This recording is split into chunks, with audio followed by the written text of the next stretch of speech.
ഇറങ്ങുന്നു. ഇറങ്ങി സൺസ്കെയറിലേക്ക് പോകാനായിട്ട് എല്ലാവരും റെഡിയാണ്. നമ്മളങ്ങനെ നമ്മുടെ ജേണി ജസ്പേന്ന് തുടങ്ങിയിരിക്കുകയാണ്. ഒരുപാട് പേര് രാവിലെയൊക്കെ നേരത്തെ എഴുന്നേറ്റ് നല്ല സൺറൈസ് ഒക്കെ കണ്ടു എന്നാണ് പറയുന്നത്. ഞാനൊന്നും കണ്ടില്ല, ഞാൻ സമാധാനമായിട്ട് ഉറങ്ങി. ബ്രേക്ക്ഫാസ്റ്റിന് അഗെയിൻ ആലു പൊറാട്ടയാണ് കിട്ടിയത്. അത് കഴിച്ചു. വളരെ ആസ്വദിച്ചും വളരെ സന്തോഷിച്ചുമാണ് ആലു പൊറാട്ട കഴിച്ചത്. ഇനി അങ്ങോട്ടാണ് ഞാൻ ആലു പൊറാട്ട മടുക്കാൻ പോകുന്നത്. അതിനുശേഷം നമുക്ക് ഓഫ് റോഡ് തുടങ്ങിയിരിക്കുകയാണ്. പക്ഷേ നമ്മളോട് റോഡ് ക്യാപ്റ്റൻ പറഞ്ഞു, ഇത് ജസ്റ്റ് ആ സ്റ്റേന്ന് പുറത്തിറങ്ങേണ്ടതാണ്. നിങ്ങൾക്ക് ഇനിയുള്ള യാത്രയിൽ one of the most difficult off road Zanskar valley ഇറങ്ങുമ്പോൾ നമുക്ക് നല്ല രീതിയിൽ തന്നെയുള്ള ഓഫ് റോഡിന് വരാനിരിക്കുന്നതേ ഉള്ളൂ എന്ന് ആദ്യമേ പറഞ്ഞിരുന്നു. അതിന് മെൻ്റലി പ്രിപ്പയർഡ് ആയിരിക്കുക എന്നുള്ളത് പറഞ്ഞിട്ടാണ് നമ്മൾ ഈ ജേണി തുടങ്ങുന്നത് തന്നെ.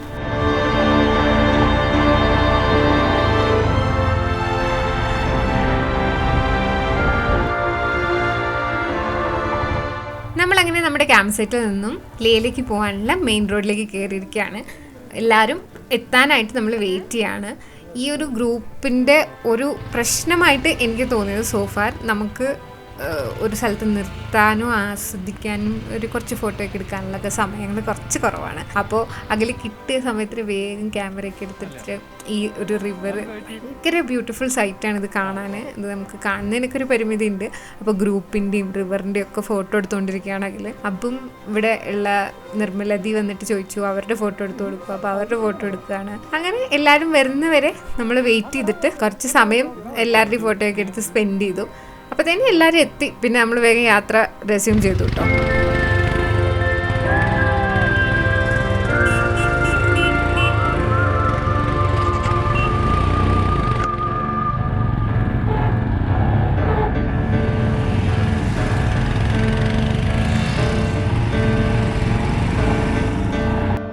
എനിക്ക് തോന്നുന്നു ഈ പോണ വഴിയിൽ ഏറ്റവും ഭംഗിയുള്ള കാഴ്ചകൾ കാണാൻ കിട്ടുന്നത് നിങ്ങൾക്ക് ഹിമാചലിലാണ്.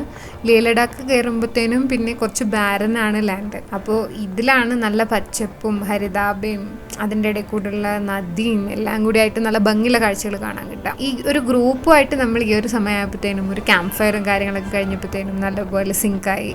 അതുകൊണ്ട് തന്നെ അതൊരു എൻജോയബിൾ റൈഡായിരുന്നു. പിന്നീട് അങ്ങോട്ട് ഇടയ്ക്കിടയ്ക്ക് ഒരുപാട് മറ്റ് ബൈക്ക് ഗ്യാങ്സിനെ ഇതുപോലെ നമുക്ക് കാണാൻ പറ്റും. ഇതുപോലെ ഒരുപാട് ടീമുണ്ട് ഈ മണാലിയിൽ നിന്ന് സ്റ്റാർട്ട് ചെയ്ത് ലേ ലഡാക്കിൽ പല റൂട്ടുകളിലൂടെ ട്രിപ്പ് പോകാനായിട്ട്. നമ്മൾ ഇതിന് വേണ്ടിയിട്ട് എടുത്തിരിക്കുന്നത് ഹിമാലയൻ റൈഡ് എന്ന് പറഞ്ഞിട്ടുള്ളൊരു ഗ്രൂപ്പാണ്. അവരുടെ പാക്കേജ് വഴിയാണ് നമ്മൾ ഈ ട്രിപ്പ് പോയിരിക്കുന്നത്.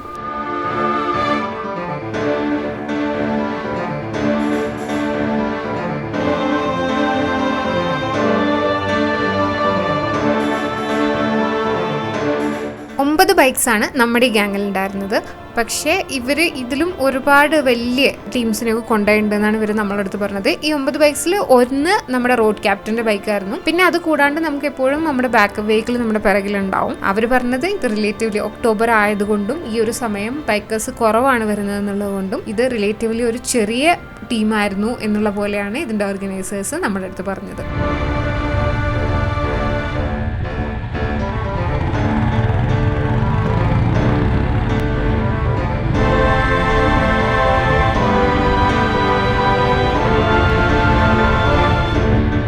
മയൂർദാത്തയുടെ ബൈക്കാണ് നമ്മുടെ ഫ്രണ്ടിൽ പോകുന്നത്.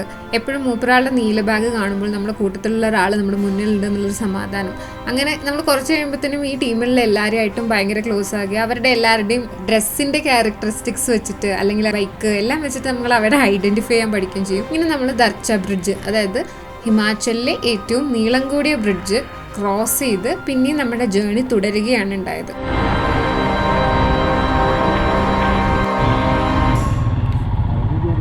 കുറച്ച് കഴിഞ്ഞപ്പോൾ എല്ലാവരും ബൈക്ക് സ്ലോ ഡൗൺ ചെയ്യുന്നതായിട്ട് കണ്ടു. ക്യാപ്റ്റനും മുന്നിൽ പോയ ക്യാപ്റ്റൻ്റെ കൂടെ ഉണ്ടായിരുന്ന മറ്റു 2 പേരും കാണാനില്ല. അതിൻ്റെ അർത്ഥം കുറച്ച് റോഡ് ക്രോസിങ് അല്ലെങ്കിൽ ഡിഫിക്കൽട്ടായ ഒരു ക്രോസിങ് വരുന്നുണ്ട് എന്നുള്ള പോലത്തെ ഒരു തോന്നലായിരുന്നു. അപ്പോൾ അതിന് നേരെ എന്തായാലും വെയിറ്റ് ചെയ്ത് നിൽക്കണമെങ്കിൽ അർത്ഥമില്ല എന്ന് വിചാരിച്ചിട്ട് മുന്നിലേക്ക് തന്നെ എടുത്തിട്ട് പോയി. മുന്നിലേക്ക് എടുത്തിട്ട് പോയപ്പം ഒരു വണ്ടി ബ്രേക്ക് ഡൗൺ ആയിട്ടാണോ എന്താണോ കൺസ്ട്രക്ഷൻ ആണോ എന്നറിയില്ല, ഇവിടെ സ്റ്റക്കായിട്ടിരിക്കുകയാണ്. ഞാൻ പിറകിലുണ്ടായിരുന്നു. ഈ ഒരു മൊമെൻറ്റിലാണ് ഞാൻ പിറകിൽ നിന്ന് ഇറങ്ങുന്നത് കേട്ടോ.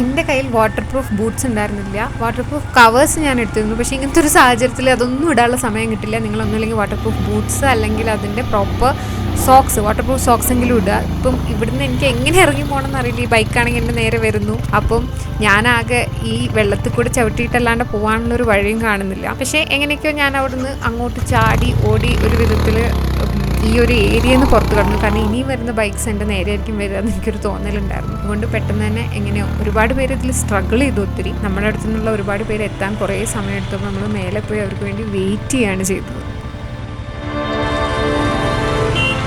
അത് ഭയങ്കര പണിയായിരുന്നു.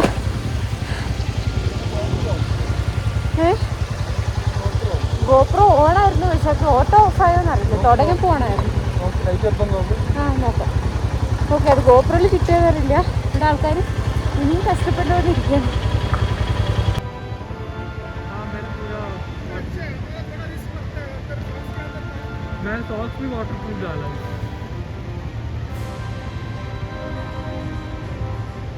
ഇപ്പം നേരത്തെ കണ്ട പോലുള്ള ഓഫ് റോഡുകൾ പോകുമ്പോൾ അഖിലിൻ്റെ ഭാഗം എനിക്ക് പറഞ്ഞു തന്ന കാര്യമാണ്. എനിക്കറിയില്ല കേട്ടോ, എനിക്ക് വണ്ടി ഓടിക്കാൻ അറിയുന്ന ഒരാളല്ല ഞാൻ. പറഞ്ഞു തന്ന കാര്യം എന്താണെന്ന് വെച്ചാൽ ഒരു മൊമെൻറ്റം, അതായത് ഒത്തിരി ഫാസ്റ്റായിട്ട് തന്നെ വരണം. നമ്മൾ പേടിച്ച് സ്ലോ ഡൗൺ ചെയ്താൽ നമ്മൾ കല്ലിലുടക്കി അവിടെ തന്നെ നിൽക്കുന്നുള്ളതും, കുറച്ച് മൊമെൻറ്റം പിടിച്ച് ഫാസ്റ്റായിട്ട് തന്നെ വന്നാൽ മാത്രമേ അത്, സ്പെഷ്യലി പില്യണും കൂടി ഉണ്ടെങ്കിൽ ഈ സിംഗിളായിട്ടുള്ള ബൈക്കുകാർ നമ്മുടെ മുന്നിൽ സ്ലോ ഡൗൺ ചെയ്യുമ്പോൾ ഭയങ്കര പാടാണ്. നമ്മൾ പില്യണും കൂടി ഉള്ളപ്പോൾ അത്രയും വെയിറ്റിൽ കുറച്ചും കൂടി മൊമെൻറ്റത്തിൽ കുറച്ചും കൂടി വേഗതയിൽ വന്നാൽ മാത്രമേ വണ്ടി കയറി പോവുള്ളൂ എന്നുള്ളതാണ് അറിയാൻ കഴിഞ്ഞത്. ഒന്ന് ശ്വാസം വിട്ടപ്പോഴത്തേനും അടുത്ത ഓഫ് റോഡ് തുടങ്ങി നമ്മുടെ. പിന്നെ ഇനി അങ്ങോട്ട് ഇത് തന്നെയാണ് ഒരു അവസ്ഥ എന്നുള്ളത് നമ്മുടെ റോഡ് ക്യാപ്റ്റൻ രാവിലെ പറഞ്ഞ കാര്യം ഏകദേശം ഉറപ്പായി. നമ്മൾ ഇറങ്ങി നടക്കാനുള്ള സമയമായി എന്ന് എനിക്ക് ഏകദേശം ഉറപ്പായി.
ഷിങ്കുല പാസിൻ്റെ അടുത്തേക്കാണ് ഇപ്പോൾ നമ്മൾ പോയിക്കൊണ്ടിരിക്കുന്നത്. അപ്പോൾ ആൾട്ടിറ്റ്യൂഡ് വളരെ ഹൈ ആയത് കാരണം നമുക്ക് ഉടനെ തന്നെ മഞ്ഞുമലകൾ കാണാൻ തുടങ്ങും.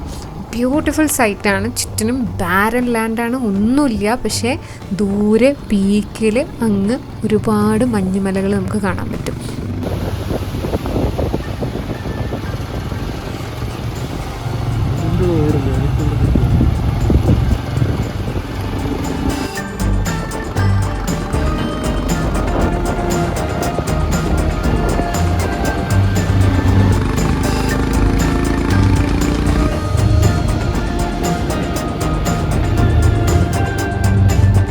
പിന്നീട് അങ്ങോട്ട് ചിലയിടങ്ങളിൽ നമുക്ക് നല്ല റോഡിൻ്റെ സ്ട്രെച്ച് കിട്ടിയിട്ടുള്ളൂ. എല്ലായിടത്തും ബോർഡർ റോഡ് ഓർഗനൈസേഷൻ അഥവാ ഇവിടെ റോഡ് വർക്ക് നടന്നുകൊണ്ടിരിക്കുകയാണ്. അന്യസംസ്ഥാന തൊഴിലാളികൾ റോഡിലെല്ലാം ജോലി ചെയ്യുന്നതായിട്ട് നമുക്ക് കാണാം. കുറച്ചങ്ങോട്ട് പോയപ്പോൾ നമുക്ക് റോഡിൻ്റെ സൈഡിൽ തന്നെ മഞ്ഞ് ഇങ്ങനെ കട്ട പിടിച്ച് നിൽക്കുന്നുണ്ടായിരുന്നു.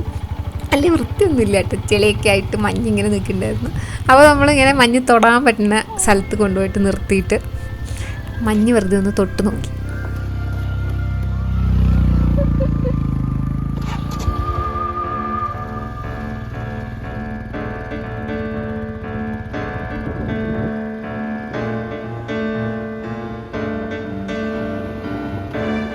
ഏകദേശം 5000 മീറ്റർ എലിവേഷനിൽ നിൽക്കുന്ന ഷിങ്കുല പാസിലാണ് നമ്മളിപ്പോൾ എത്തിയിരിക്കുന്നത്. ഇത് ലഡാക്കിലേക്ക് ഹിമാചലിൽ നിന്ന് കടക്കാനുള്ള ബോർഡറാണ്. അപ്പോൾ ഇവിടെയാണ് എനിക്കൊരു പക്ഷേ കാർത്തുങ്കലേനേക്കാളും ഒക്കെ ആൾട്ടിറ്റ്യൂഡ് സിക്നസ് ഏറ്റവും കൂടുതൽ അനുഭവപ്പെട്ടത്. ഭയങ്കര ശ്വാസം മുട്ടലായിരുന്നു ഇവിടെ നിൽക്കുമ്പോൾ. അത് നമ്മൾ ഓൾറെഡി ഡൽഹിയിൽ നിന്ന് ഡയമോക്സ് ടാബ്ലറ്റ്സ് കഴിച്ച് മണാലിയിൽ നിന്ന് ഗ്രാജ്വലിയാണ് ഇവിടെ എത്തിയിരിക്കുന്നത്. എന്നിട്ട് പോലും എനിക്ക് ഭയങ്കര ബുദ്ധിമുട്ട് അനുഭവപ്പെട്ടൊരു സ്ഥലം. എനിക്കത് അറിയില്ലായിരുന്നു. ഞാൻ വിചാരിച്ചു എനിക്ക് വെറുതെ ശ്വാസം മുട്ടുന്നതാണെന്ന്. പിന്നീടാണ് ഞാനത് റിയലൈസ് ചെയ്തത് AMS ആണെന്നുള്ളത്.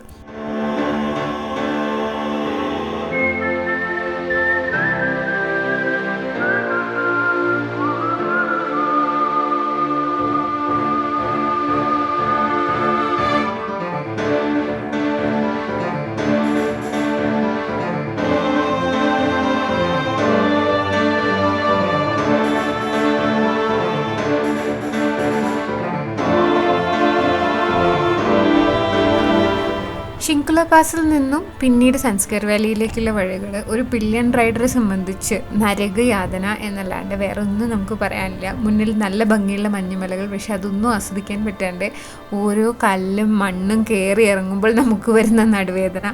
കുറച്ചൊക്കെ കഴിഞ്ഞപ്പോൾ അഖിൽ എഴുന്നേറ്റ് നിന്നിട്ടൊക്കെ വണ്ടി ഓടിക്കാൻ തുടങ്ങി. ഞാൻ എങ്ങനെയാണ് എൻ്റെ ജീവനും കൊണ്ട് ആ വണ്ടിയുടെ പിറകിലിരുന്നതെന്ന് എനിക്കേ അറിയുള്ളൂ. ഇപ്പോൾ ക്രോണിക് ബാക്ക് പെയിൻ ഒക്കെ ഉള്ളവർ കഴിയുന്നത്ര റൂട്ട് ഒഴിവാക്കുന്നതായിരിക്കും നല്ലത്. ദൂരെ നമുക്ക് 2 സൈക്ലിസ്റ്റുകളെ കാണാം.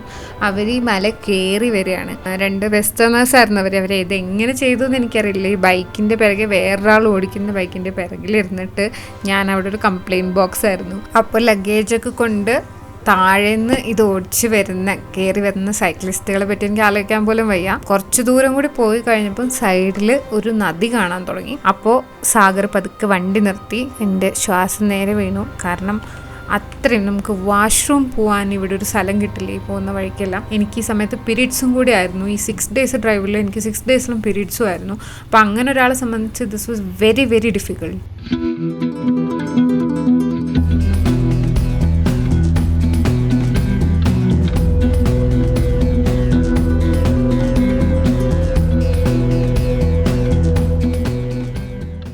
ഓക്കെ, സൻസ്കാറിലെത്തിയിട്ട് അതാണ് നമ്മൾ ഭക്ഷണം കഴിക്കാനുള്ള പ്ലേസ്. വാഷ്റൂം നിങ്ങൾക്ക് കാണിച്ചു തരാം കേട്ടോ.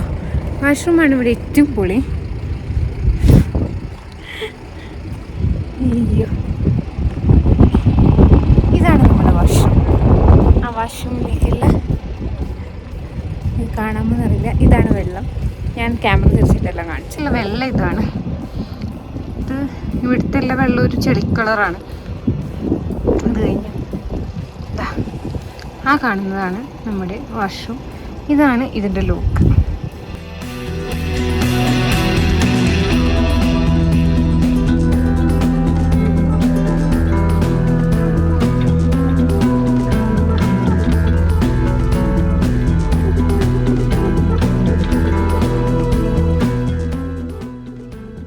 ഈ ഒരു ചെറിയ കടയിൽ നിന്നാണ് നമ്മൾ ഫുഡ് കഴിച്ചത്. ഉച്ചഭക്ഷണം ബ്രെഡ് ഓംലെറ്റും ഒരു പ്ലേറ്റ് മാഗി ഞാൻ കഴിച്ചു. കാരണം തണുപ്പായതുകൊണ്ട് നമുക്ക് പെട്ടെന്ന് നല്ലപോലെ വിശക്കും.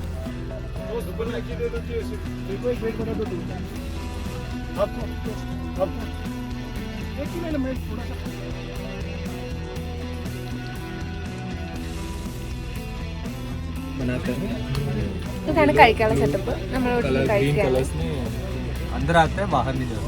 അച്ഛനും കഴിക്കുന്നത് നല്ലതാണ്.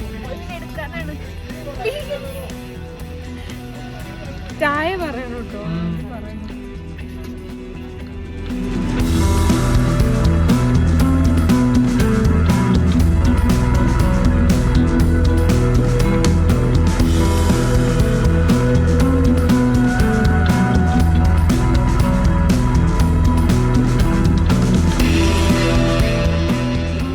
അങ്ങനെ ഭക്ഷണം കഴിച്ച് നമ്മൾ പിന്നെ യാത്ര തുടരുകയാണ്. ഈ സ്ഥലങ്ങളിലെല്ലാം നിങ്ങൾക്ക് ഇന്നർ ലൈൻ പെർമിറ്റ് ആവശ്യമാണ്. ഹിമാലയൻ റൈഡേഴ്സ് ഇതെല്ലാം ടേക്കൻ കെയർ ഓഫ് ആയിരുന്നു നമുക്ക്. അതുകൊണ്ട് നമുക്ക് അത് അറിയേണ്ടി വന്നില്ല. ഇതിന് മുന്നേ നിങ്ങൾ നിർത്തിയ സ്ഥലത്ത് കണ്ട ഗോംബോറൊഞ്ചോ എന്ന് പറഞ്ഞ പർവ്വതം ടിബറ്റൻ ബുദ്ധമത വിശ്വാസികൾക്ക് വളരെയധികം ഇമ്പോർട്ടൻസ് ഉള്ളൊരു സ്ഥലമാണ്. റിലീജിയസ്ലി വളരെ ഇമ്പോർട്ടൻസ് ഉള്ളൊരു സ്ഥലമാണ്. അത് കഴിഞ്ഞ് നമ്മൾ കുഞ്ഞു കുഞ്ഞു ഗ്രാമങ്ങളിലൂടെയാണ് കടന്നു പോകുന്നത്. അവർ വിൻ്ററിന് വേണ്ടിയിട്ട് അവരുടെ ടെറസിൻ്റെ മേലെ നിറയെ പുല്ല് അടുക്കി വെച്ചിട്ടുള്ള നല്ല ഭംഗിയുള്ള കുട്ടി കുട്ടി ചെറിയ ഗ്രാമങ്ങളിലൂടെയാണ് കടന്നു പോകുന്നത്. വിൻ്ററൊക്കെ ആകുമ്പോൾ ഇവിടെയൊക്കെ അതിശൈത്യമാണ്. ഈ ആളുകളൊക്കെ അത് സർവൈവ് ചെയ്യാനുള്ള മേ ബി ആടുമാടുകൾക്കൊക്കെ കൊടുക്കാനുള്ള ഫുഡായിരിക്കും അത്. പിന്നീട് അങ്ങോട്ട് കുറച്ച് നല്ല ഭംഗിയുള്ള റോഡുകൾ, ഡീസൻ്റായിട്ട് ടാർ ചെയ്ത റോഡുകൾ നമുക്ക് കിട്ടി. ബോർഡർ റോഡ് ഓർഗനൈസേഷന് ഒരുപാട് താങ്ക്സ്. കാരണം സൺസ്കെയർ വാലി കഴിയുമ്പോൾ തന്നെ നമ്മുടെ എല്ലാ എനർജിയും തീരുമ്പോൾ നല്ല കുറച്ച് റോഡ് കാണുമ്പോൾ ഭയങ്കര സന്തോഷമാണ്. മുന്നോട്ട് പോകുമ്പോൾ ലാൻഡ്സ്കേപ്പ് മാറി മറിഞ്ഞു വന്നു. നമ്മൾ കാണുന്ന പല സ്ഥലങ്ങളും നമ്മൾ റെഗുലർലി പോകുന്ന ഒരു സ്ഥലത്ത് കാണാൻ പറ്റാത്ത രീതിയിലുള്ള സ്ഥലങ്ങളായിരുന്നു. ഒരു പച്ചപ്പും ഹരിതാഭയൊന്നും ഇല്ല എല്ലായിടത്തും. മണൽ പോലെ ഒരു മാഴ്സിലോ ഒരു ചന്ദ്രനിലോ ഒക്കെ എത്തിപ്പെടുമ്പോൾ നമ്മൾ ഹോളിവുഡ് സിനിമകളിലൊക്കെ കാണുന്ന ഒരു ലാൻഡ്സ്കേപ്പൊക്കെ പോലെയാണ്. ഒരുപാട് സ്ഥലങ്ങളിൽ നമുക്ക് നിർത്തണം എന്നുള്ളത്. ഇത് 2 നദികൾ എനിക്ക് തോന്നുന്നു സൺസ്കെയറും സിന്ധുവും ചേർന്ന് വരുമ്പോഴാണ് ഇങ്ങനെ ഈ സംഘം നമ്മൾ കാർഗിൽ പോയപ്പോൾ പ്രത്യേകിച്ച് വേറെ പോയി കണ്ടു. പക്ഷേ ഈ 2 കളറുള്ള നദികൾ അത് എവിടെയോ ഒരു ജോയിനിങ് വരുന്നതുകൊണ്ടാണ് ഇങ്ങനെ 2 കളർ വരുന്നത് എന്നുള്ള പോലെയൊക്കെ പറഞ്ഞു. ഇവിടെയൊക്കെ നിർത്താൻ നമുക്ക് ഭയങ്കരമായിട്ട് ആഗ്രഹം തോന്നും. പക്ഷെ നമ്മുടെ ഗ്രൂപ്പിലെല്ലാവരും മുന്നിൽ ഓടിച്ചാടി പോകുന്നതുകൊണ്ട് നമുക്ക് എവിടെയും നിർത്താനുള്ളൊരു സ്കോപ്പില്ലായിരുന്നു. എന്നിട്ട് നമ്മളൊരു പോയിന്റിൽ നിർത്തിയിട്ട് കുറച്ചു നേരം നിന്ന് ആസ്വദിച്ചിട്ടാണ് പോയത്.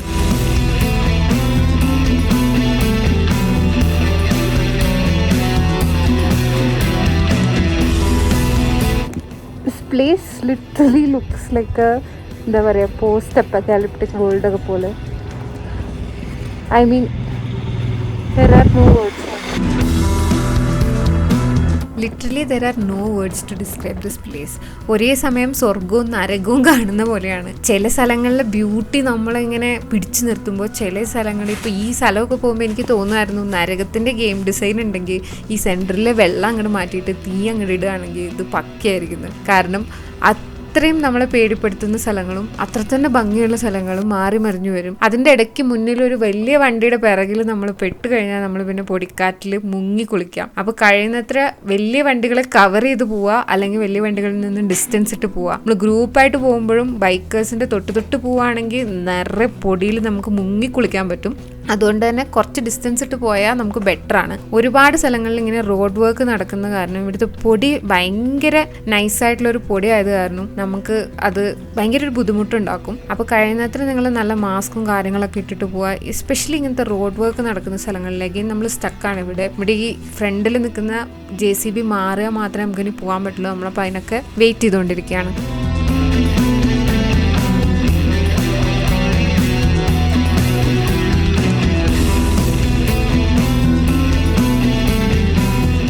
പല സ്ഥലങ്ങളിലും ഇങ്ങനത്തെ റോഡ് ബ്ലോക്ക് കാണുമെങ്കിൽ അതെല്ലാം പെട്ടെന്ന് ക്ലിയർ ചെയ്യപ്പെടും. പക്ഷേ റോഡ് വർക്ക് നടക്കുന്ന സ്ഥലങ്ങളിലെല്ലാം ഞാൻ പറഞ്ഞ പോലെ ഈ പൊടി, അപ്പം ഭയങ്കര ഡിഫിക്കൽട്ടായ ഒരു കാര്യമായിരുന്നു ഈ പൊടി. എസ്പെഷ്യലി ഞാൻ ഡസ്റ്റ് അലർജി നല്ലോണം ഉള്ള ഒരാളായതുകൊണ്ട്. പക്ഷെ ഭാഗ്യത്തിന് എനിക്ക് ഭയങ്കര തുമ്മലും കാര്യങ്ങളൊന്നും ഇവിടുന്ന് വന്നില്ല കേട്ടോ. പിന്നെ അത് കവർ ചെയ്ത് പോകുമ്പോൾ വർക്ക് നടക്കുന്ന സ്ഥലങ്ങളിലൊക്കെ പെട്ടെന്ന് തന്നെ എത്രയും പെട്ടെന്ന് അവർ വണ്ടികൾ ബ്ലോക്കായിട്ട് നിൽക്കുന്നുണ്ടെങ്കിൽ നമ്മളെ കയറ്റി വിടാൻ ശ്രമിക്കും എന്നുള്ളതും ഭയങ്കര അപ്രീഷിയേറ്റ് ചെയ്യേണ്ട ഒരു കാര്യമാണ്. അപ്പോൾ അത് കഴിഞ്ഞ് നമ്മൾ മുന്നോട്ട് പോയി കഴിഞ്ഞപ്പം പിന്നെ ഒരു റിവർ നമ്മൾ ക്രോസ് ചെയ്യാണ്. അപ്പോൾ പിന്നെ നദി നമ്മുടെ ഇപ്പുറത്തെ സൈഡിലേക്ക് മാറി. അത് കഴിഞ്ഞ് കുറച്ച് കഴിഞ്ഞപ്പോൾ തന്നെ നമ്മൾ പദുമിലെത്തും എന്നുള്ളത് ഒരു സ്ഥലത്ത് സ്റ്റോപ്പ് ചെയ്തപ്പോൾ ക്യാപ്റ്റൻ പറഞ്ഞിരുന്നു. അത് വളരെ സമാധാനം തരുന്നൊരു ന്യൂസായിരുന്നു.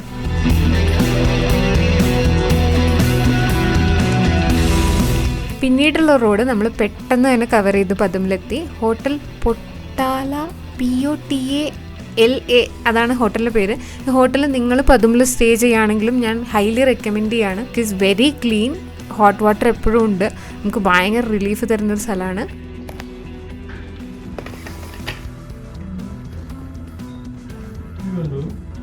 ബൈക്സ് അവിടെ ഉണ്ട്. അവിടെ ഒരു വാർഡ്രോബ്, വെരി ക്ലീൻ വാഷ്റൂം. നമ്മൾ സൺസ്കർ പടും എത്തിയെന്ന് തോന്നുന്നു. പടും സൺസ്കർ തന്നെയാന്ന് തോന്നുന്നു. അപ്പോൾ ഇവിടെ നേരത്തെ എത്തി. ഒരു 4:30 ആയപ്പോൾ എത്തി. പടുമിലാണ് എത്തിയത്. ഒരു 4:30 ആയപ്പോൾ എത്തി. ഇനി അഖിലിൻ്റെ ചെരുപ്പ് പൊട്ടിപ്പോയി. അപ്പം ആ ചെരുപ്പിന് വരെ തൽക്കാലത്തിന് 650 റുപ്പീസിനൊരു ഷൂ മേടിച്ചു. അതിന് കഴിഞ്ഞിട്ട് ഒരു മോമോ കഴിക്കാൻ കയറിയേക്കാണ്.